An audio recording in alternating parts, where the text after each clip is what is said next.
All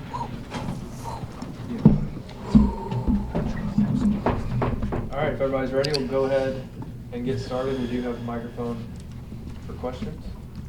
No good in the back? All right, Coach. Good afternoon, everyone. Great win once again. Great win for the Noles on this past Saturday. By far one of our most complete games this season. Again, not where we know we want to be, but our football team is making improvements, and we're seeing it each week, and we need to consistently make improvement as we move forward. Have a great challenge in front of us here at home this Saturday versus the defending ACC champions, Clemson Tigers, and what an opportunity for us. We're really excited about it, and more excited about it because we have it here at Doak Campbell, and look forward to having the crowd there to help us this Saturday at noon. So go to bed early at night, fans.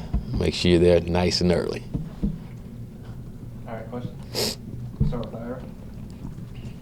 Willie, Florida State hasn't dominated an ACC opponent like that in a couple of years.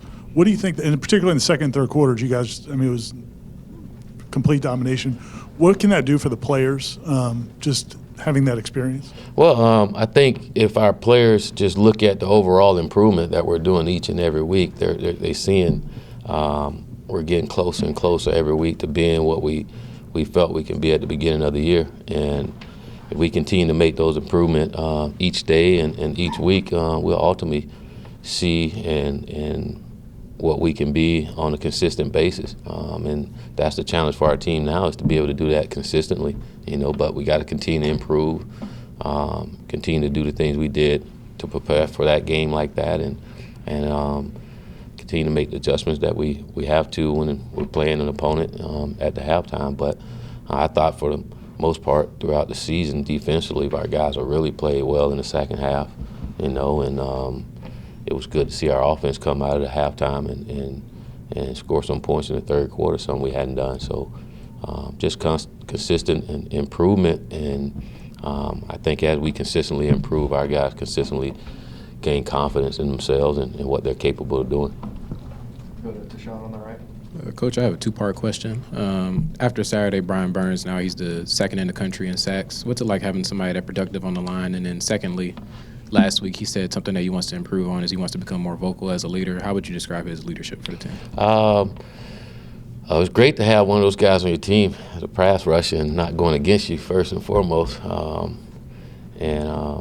Again, he's one of the leaders on our defense. He leads our football team, and Brian's one of those guys. He leads by example, and I do like when he speaks, because when he speaks, he say things that everybody needs to hear, But he's one of those guys going to give you 100% at everything he does. He's not going to complain about anything. He's a kid that haven't missed not one practice since I've been here. He enjoyed practicing and getting better, and it speaks value of what this teammates thinks of him by voting him captain. So personally, I don't think he necessarily needs to be more vocal. He just needs to continue to be Brian. I think he's exactly what we need on our football team. Kurt. It wasn't a perfect performance. There were a couple penalties in there, but second time this year, offensive line didn't give up a sack. How much improvement are you kind of seeing, even with still a little shuffling from them as the season goes on? Oh, you see it just from a technique standpoint, and that's why it's getting better, and we're really focusing on that over the last few weeks of just getting back to day one things that we do. And not only that, I just think our guys are having a better understanding of what we're trying to do, what we're trying to get accomplished. And now that they have a better understanding, they're not panicking and able to go out there and execute their assignment the way that we need to. But I think that's happening because they have a better feel for what we're doing and understanding of how we're going to get it done. So that's helping. Again, not where we want it to be completely, but we continue to make those improvements like that. We'll get there. Go to Brendan over here on the left. Hey, Willie, going back to Brian, he's someone that we heard about spring, winter conditioning. I guess, what were your initial impressions of him, and when did you kind of realize that he had someone that could be a leader, a focal point for this program? Well, with Brian, I saw him play a few times, and from afar when I wasn't here, and knew that he was a very talented player, and knew from a football standpoint where we were going to get a very, very talented athlete. But once I got here and got a chance to meet him as a person, I was shocked, because he's everything you want in a student athlete. He's gonna take care of his business off the field, and going to do the same thing on the football field. It's important to him. He's one of those individuals that came here with high priorities, which was academics and football, and he hadn't changed that since he's been here, and he's getting the results behind it. Wayne? Clemson's defensive line is one of the best in college football. How difficult is it to prepare for a defense that up front is just equally talented across the board? I think for us it's not necessarily difficult to prepare because we have one of the top defensive line in the country as well. So I think going against our guys daily helps our guys. So from that standpoint, I don't think it as difficult. Our guys are just as talented as their guys are, and so it helps. And we knew going in that was going to be a strength for us, our D-line. So our guys get some good competition daily going against those guys, so they'll be prepared for them.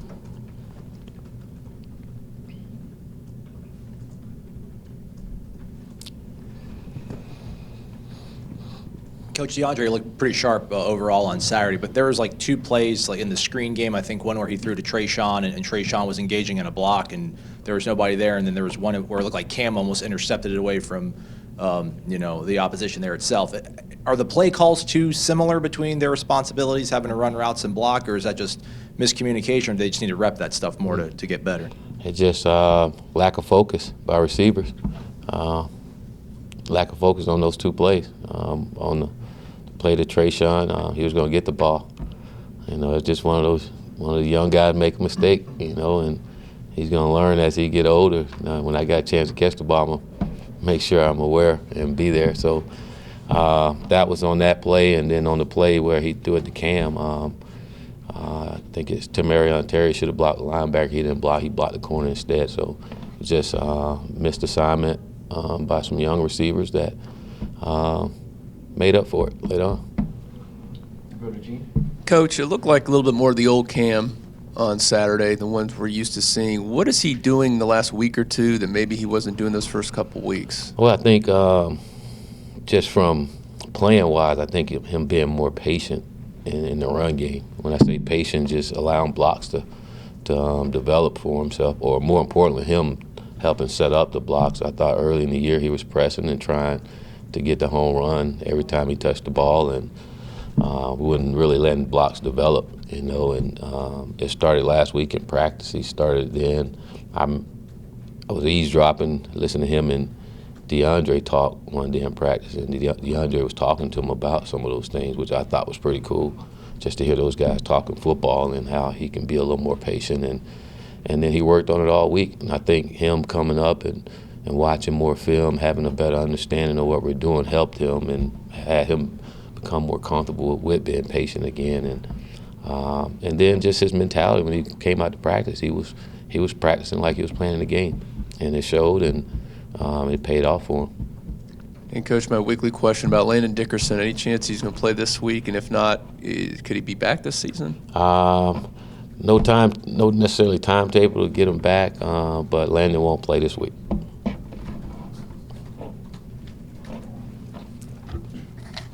Be nice to have him.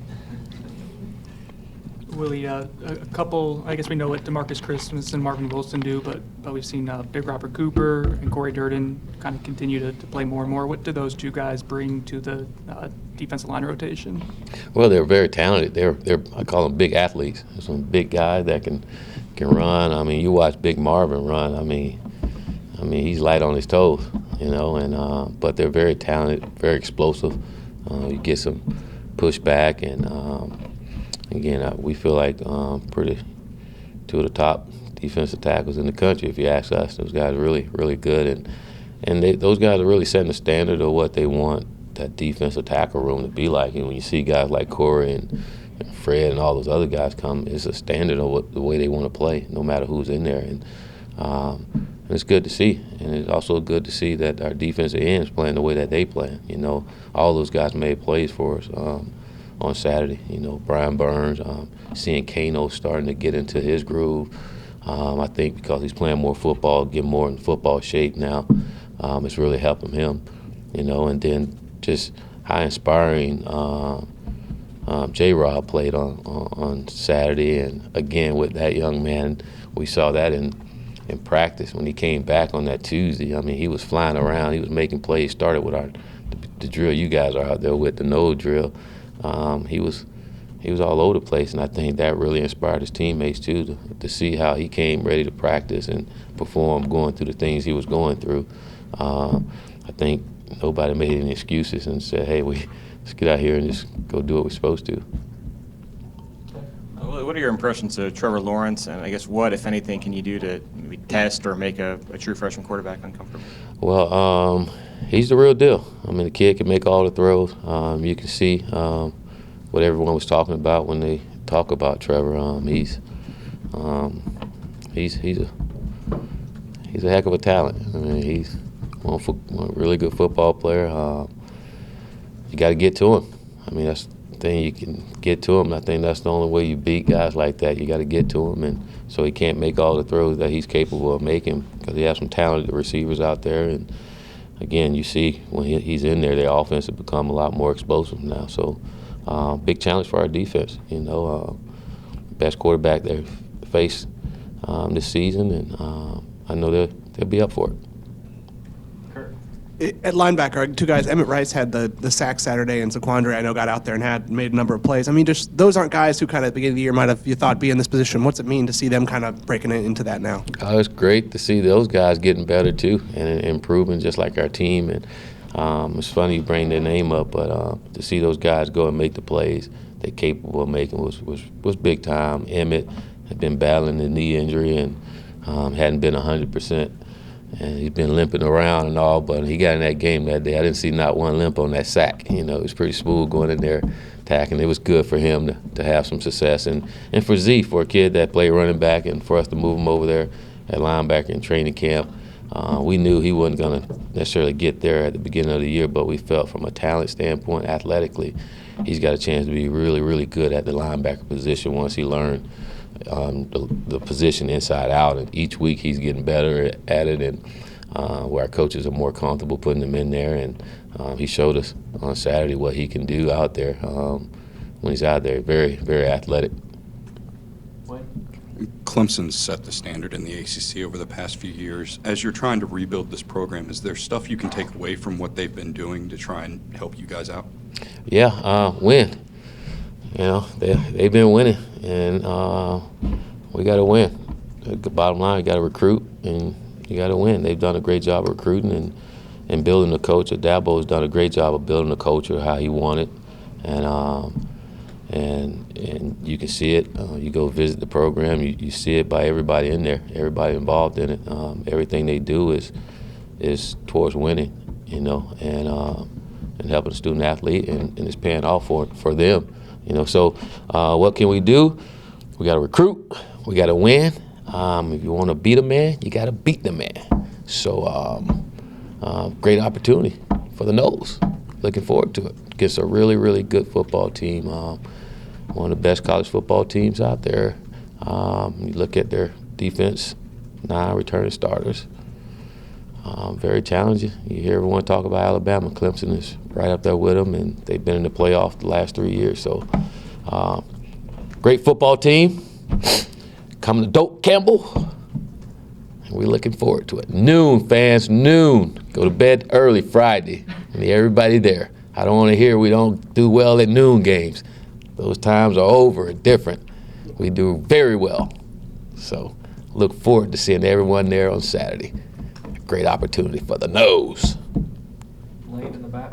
You've mentioned a lot of the young guys who made impacts against Wake Forest. Is this typically the time of year you expect some of those freshmen and redshirts who haven't had a lot of playing time to kind of pick things up and find themselves with the opportunity to make plays? Well, I think with all of our players, not just freshmen, but all of them this time of year, you expect for them to be so much better than what they were at the beginning of the year, and I think that's what we're seeing out of some of the younger guys that's playing for us now is they're more comfortable in what they're doing and doing it more consistently enough to where as coaches we feel comfortable to put them out in the game so they can make the plays we know they're capable of. I know sometimes in practice those things happen, but it's a little different when she get in the spotlight, but our young guys getting in there making plays, showing that the spotlight's not too big for them. You look at just the way Trayshawn was playing in there. I mean, he enjoyed the spotlight. He loved that. So, but that's a good sign for us with those young guys, and we're going to need for them to continue to make plays for us. Coach, I think this was the 7th straight week you've had a different starting combination on the offensive line. You had Derek Kelly at a left tackle. Will that streak come to an end this week? Do we have the 5 in place, you think, going forward for this Clemson game? Well, so far we don't have anybody hurt. I think big part of that was injuries is why you've seen those things, and we said it from the beginning. We'd like to have it where we have all 5 guys in there, and so they can play consistently enough, and we're banking on having the same line we had this past week, and if we can continue that, again, I think you're going to continue to see more improvement out of our offense. Brendan, over here on the left.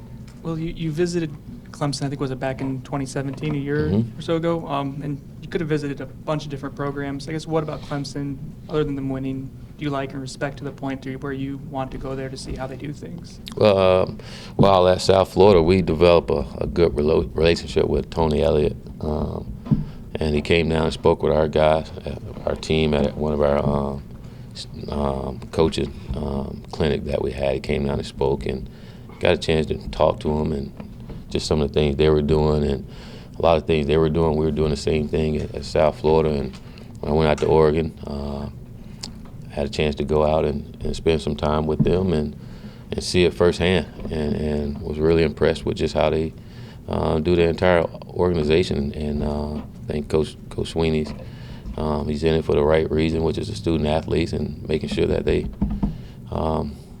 develop as a player and as a human being, and they do a great job with it. And when you look at it and you see some of the things you're doing, and you see the results, you know the things you're doing are right on track.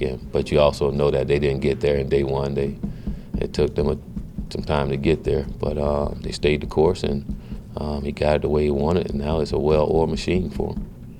And you kind of hinted on it, I think you touched on it previously, that there was some going there affirmed some things to you that you were doing it the right way as a younger coach.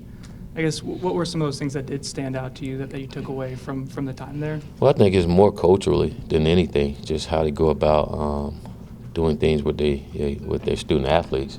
From player development to the way they run their offense and do some things. A lot when we decided to change our offense in South Florida, Clemson was one of the teams that we talked to and studied a little bit. I mean, just from every aspect, from a football standpoint to the development standpoint of the student athlete, was really impressive to how they do it. And then just the staff chemistry that there. I mean, Clemson is one of those staff that not many guys leave, and that's a direct reflection of Coach Sweeney and the coach and the environment that he has there, and that's important, a big reason why they're having success because of the consistency that they have there. So I just think the overall culture that they have, and everyone speaks the same language there, and to me all those are great recipe for winning, and not only winning but winning big, and they're doing it. I saw Kalen was down on the side, down on the field before the game. I don't know if he's done that before or not. He looked to be in good spirits. Could you just kind of talk about how his rehab's going? And It's going really well. Well, it's going a lot better. I would say that he was down and out, of course. He was expecting a big time year. We all was from him, and especially after sitting out, and for that to happen was devastating for him, and we knew that was going to be devastating for him. The kid loves playing football, and but he's been rehabbing. He's been around the team more now that he can get around a lot better. I know about a week ago or so he was struggling bending his knee like he wanted to, and had to get some scar tissue off of there, and now he's bending and walking around. You see the smile on his face. He's dapping you up everywhere, and totally different attitude, you know. And I think a lot of because of the success he's having with his rehab, he see himself coming back. But Kalen's in a great place right now, and I know for me it was great to see him out there with his teammates on the sideline, and excited about just being around. Kevin in the back. Coach, according to the game notes here, you guys have the toughest remaining schedule in college football. When you look down that schedule, NC State, Notre Dame, Florida, Clemson, is it daunting, or do you relish those type of opportunities? Well, for us, that schedule hadn't changed from the beginning of the year. We knew what we had to go against and what we're up against, and to be honest with you, we're not looking at the rest of the schedule. I told our team we're not going to get ahead of ourselves. We're going to stay. I think our task ahead of us right now is important enough not to go ahead. I mean, we have a big-time game this week against Clemson, and again, that would be a lack of respect to move forward and go to any game before that, you know. So we're focusing on Clemson, and we're going to take each one of those games one game at a time and play them. And again, we knew what we were going against at the beginning of the year, but we also look at it too that those games won't be easy for those teams either, you know. So they got a tough opponent they're going to go against too. Coach, you've had one of the toughest run defenses in the country so far this season, but obviously Clemson has a pretty potent rushing attack and a Heisman candidate back there. So what's going to be the key to you guys kind of slowing them down, and just what's the difficulty with facing a team like that? Well, you got to do what we've been doing, shutting down the run. You know, we got to make sure we play great defense, great sound, gap sound defense, and do a great job of tackling. I think whenever it comes down to stopping the run, you got to be good at tackling, and a lot of times it's game tackling. You can't have a lot of one-on-one tackles. You got to get guys to the ball and get them down. You know, for us, I mean, we're not going to necessarily change just because it's Clemson. We're going to play our defense and try to prepare our guys to play their very best against a talented football team, and understanding that we can't make the mistakes that we've been making and expect to beat a team like this. So we got to be on our A game, you know, but we're not going to change up everything just because it's Clemson. We're going to go out and play football. They put on pass the same way our guys do, so it'll be fun. Anything else for Coach? Always got to finish with our. You talked about Zaquandre earlier, the passion he plays with and the energy, and then you got a lot of young guys like Corey Durden, plays like that, Marvin, several. What does that bring to the defense? It's contagious. I think that's what you see when you see guys like that. It gets, like we always say, enthusiasm's contagious, and you can tell it's important to them. You know, and we always talk to our guys, you make plays, you should celebrate. You know, we did something, coach you up and try to get you to do. And I mean, I don't like when guys just walk away. I mean, it's tough to do it, so it's okay to celebrate, show a little emotion, and it's better to do it with your teammates. But all those guys play with that passion, and those guys you name, I can tell you, they all love football, and they all love competing, and it's great to see. And what you guys see on Saturday is the same thing we see in practice. You know, they make a play in practice. They the same way what you love. I mean, no matter whether it's practice or game, they excited about making plays, and what you call football players, and those are the guys we want to have on our football team. All right. Thank you, Coach. You guys have a great rest of the day, if you want to.